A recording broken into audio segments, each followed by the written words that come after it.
siniestros, bienvenidos un día más a mi canal. Es la primera vez que hago un vídeo con el pelo mojado, pero es que me estaba arreglando y digo, pues mira, antes de irme, como tengo un momentito, mientras se me seca el pelo, voy a grabar un vídeo. No sé por qué os cuento mi vida, pero bueno, vamos a lo que vamos. He unido estos dos subestilos, primero porque son cortitos, es decir, no hay mucho que decir sobre ellos, y segundo porque a lo mejor yo los considero un poco más adultos, ¿vale? O por lo menos de mayoría de edad mínimo. La cuestión es que tenemos por un lado el fetish goth, que como sabéis está íntimamente relacionado con el BDSM. No quiere decir con esto que todos los góticos fetish pues estén dentro del BDSM, ni que todo el mundo, ni de lejos dentro del BDSM sea gótico. Ya te digo yo que dentro del BDSM hay góticos, pero como que pocos, ¿no? En realidad. Pero sí es verdad que la estética del fetish goth pues se corresponde mucho a la estética que suelen usar pues los hombres y las mujeres dominantes. Sobre todo este es un subestilo dirigido a las mujeres. Aquí lo que impera sobre todo es el corsé, muchísimo escote y por supuesto el cuero, la polipiel, el PVC y el vinil. También es verdad que les gusta mucho usar medias muy llamativas, mallas muy pegadas. Y lo que más destacaríamos de este subestilo es la sexualidad. Sí es verdad que es una sensualidad muy elegante y que desde luego pues que te llama la atención cuando ves a la mujer. No es tanto que te resulte súper sexy y atractiva, sino que la mujer que suele llevar este tipo de estilismo, pues es verdad que te da como un poco de, ¿sabes? Transmite bastante fuerza, seguridad en sí misma, empoderamiento, como dirían. No es como, por ejemplo, el gótico culona, que siempre digo que es lo peor que le ha podido pasar a una gótica en la existencia, porque la gótica culona sí busca sexualizar total y absolutamente a las góticas. Pero no, este subestilo es más un subestilo que entra dentro de el poder, la exuberancia y digamos, ya os digo, como un empoderamiento de la mujer, incluso de los hombres que lo llevan. Es cierto que yo este estilo, donde más lo he visto, es en mujeres dominantes y en hombres sumisos. Porque es verdad que las sumisas suelen utilizar otro tipo de tejidos. Pero bueno, eso sería otro tema dentro del BDSM y estamos hablando del fetish goth. También es cierto que a ellos, a la mayoría de los fetish goth, sí son un poco de la vieja escuela en cuanto a música. Les suele gustar bastante el rock gótico y el death rock. Y sobre todo les gusta muchísimo pues cuando son temas que hablan un poco de sexualidad, un poco, digamos, salvaje. En cuanto a literatura, os podéis imaginar qué tipo de literatura le gusta a este subestilo. Pues, por ejemplo, las del Marqués de Sade, pues estaría dentro de ese estilo de novelas. Y por otra parte, este subestilo se caracteriza bastante porque son personas muy abiertas a la sexualidad, que quieren vivir muy libremente y que normalmente lo que hacen es que son muy abiertos, y al ser tan abiertos como que no juzgan, digamos que son más abiertos de ideas. Y también es cierto que en cuanto al tema de la subcultura gótica, pues de nuevo también no son tan, digamos, radicales. A mí este subestilo me parece súper bonito, quizás cuando yo salgo, sí es verdad que yo tengo muchísimas prendas de polipiel y algunas de vinilo, pero yo piel no uso por el tema de los animales. Pero sí es verdad que es un subestilo que me encanta, si no fuera por los corsés, que lo considero lo más incómodo del mundo. Por el resto, pues ya veis, es un subestilo que tira bastante para lo sensual, lo sexy y lo atractivo, para empoderar o para crear cierto impacto en la persona, pero en cuanto a gustos musicales, rock gótico y literarios, pues tampoco se alejan demasiado. Pero sí es verdad que a un fetish goth como que el romanticismo no le va demasiado. Por el otro lado tenemos al gótico corporativo, el corp goth.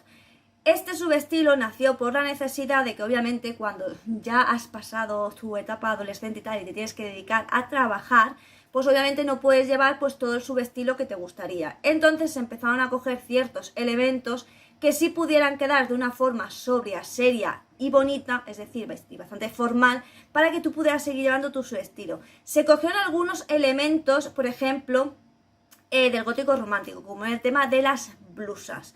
Son unas blusas un poco más anchas y con ciertos encajes. También del gótico victoriano se cogió en el tipo de blusas que eran como de las mangas muy anchas. Por ejemplo, del Gotabilly se coge pues las faldas en lápiz. Y también del Gothic Circus pues se cogen los pantalones estos de rayas, que puede ser la raya más ancha o más fina.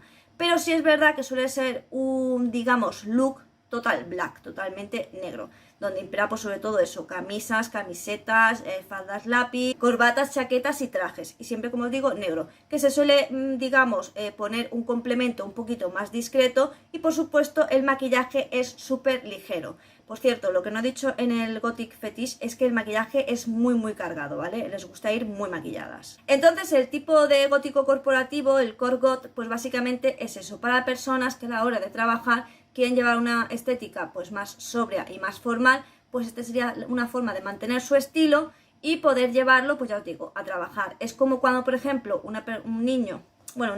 un adolescente quiere ir vestido gótico, pero obviamente no puede ir súper gótico, y lo que hace es tirar un poco de new goth, de mal goth, o incluso muchos lo que hacen también es coger ciertos elementos de la moda esta Haruku o algo así se llama, que tiene cierta ropa que sí se puede considerar gótica, pero es muy ponible, no es tan llamativa y en cierta manera conservas tu estilo. Obviamente este subestilo no es solo para gente que tiene que ir a trabajar, sino también para gente que le gusta vestir pues más formal, más seria y con un tono más sobrio. Y básicamente en cuanto a todo lo demás es un gótico totalmente normal, normalmente de la vieja escuela, pues que ya vamos a trabajar y esas cosas. Y pues es una única manera de querer mantener tu estilo gótico, tu esencia gótica, sin llamar demasiado la atención. Pero en cuanto a gustos y demás, pues el de cada gótico particular, pero normalmente le gusta lo que es la música de la escena musical. Y voy a hablar un poco de mi visión de los baby bats, de mi propia visión de los baby bats. Ya sabéis que un baby bat se considera aquel gótico pues que está empezando, y me he dado cuenta de ciertas características que están teniendo últimamente los baby bats, que son cosas que yo no veía, por ejemplo, en los 90 cuando yo era baby bat. Bueno, ya tirando, ya llevaba... Bueno, a principios de los 90 era baby bat, o sea que sí. Pero hay ciertas características que me he dado cuenta que se han desarrollado con el tiempo y que antes no ocurrían. Y es que me doy cuenta de que los baby bats buscan siempre llevar una estética muy marcada, pero marcada en el sentido de súper macabra, tétrica y muy llamativa. O sea, cuanto más llamativa, mejor. Como que si el por llevar una estética súper llamativa y un maquillaje súper ultra mega cargado te hiciera más gótico que no llevarlo. Pero es algo que he observado. Y también es verdad que los baby bats tiran mucho a ser unas personas un poco, digamos, no depresivas, pero sí bastante como negativas, que tienen bastantes problemas personales. Obviamente porque muchos de estos baby bats son adolescentes, y en la adolescencia todos pasamos como por estas crisis existenciales, pero como que los veo más marcado en los baby bats. Y también dentro de los baby bats me he dado cuenta que hay como dos grupos, ¿vale? Aquellos que descubrieron el gótico por Amelie, la de Van Stem, básicamente, ¿vale? Y que reniegan de repente totalmente del metal gótico, en plan de que no, es que ya he aprendido, ya sé que no pertenece a la escena gótica y pin y pan y no sé qué. Y aquellos góticos que sí, efectivamente, si meten el metal gótico, se enfadan bastante si les dices que no es parte de la escena musical, porque no... como se están formando, pues no saben la diferencia entre escena musical gótica y su cultura gótica, ¿vale? Y la otra cosa que he notado es que los baby bats se creen que lo saben todo, y es algo muy curioso porque es como si viene un niño de 15 años a ti que tienes 45 a hablarte de la vida, ¿no? Es un poco como que dices, amigo, tu cerebro literalmente ni siquiera se ha terminado de formar, no creo que me puedas hablar tú a mí precisamente de las cosas de la vida. Entonces es algo que me he dado cuenta, que se creen que lo saben absolutamente todo y que tienen la verdad absoluta, y les jode y les fastidia bastante que llegue una persona más mayor que ellos a corregirles, porque normalmente no admiten las correcciones, a no ser que seas una persona adulta. En el caso de un chico, si es un chico y tú eres una mujer adulta que le quiera dar consejos, los acepta bien, pero de mujer adulta a niña o adolescente baby bat, no te lo va a acertar ni de coña, porque le sienta súper mal. Y también me he dado cuenta que se centran muchísimo en la literatura, cosa que me agrada, pero la literatura incorrecta. Es decir, tiran mucho por el terror y el horror, pero no tanto por novela gótica, que ya hablé de las diferencias que hay entre ambas en mi canal. Y ya, por último, lo que he notado es que son radicales a más no poder, súper, mega, ultra cerrados de mente.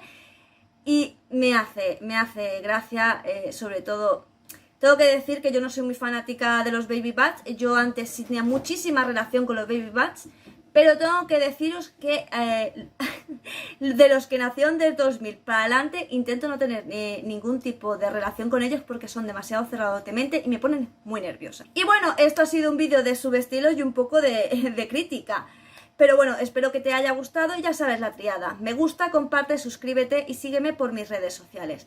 También te digo que te puedes hacer miembro del canal solo por 0,99, me haces un favor enorme y es que ni un café vale tampoco, así que por favor, de verdad, me haces un favor que no te puedes ni imaginar y tú disfrutarás de contenido exclusivo. Recuerda que yo estoy aquí todos los días, ya sea por vídeo, por short o por directo, así que si no me ves antes es porque tú no quieres. Y sin nada más que decir, solo me toca decirte adiós.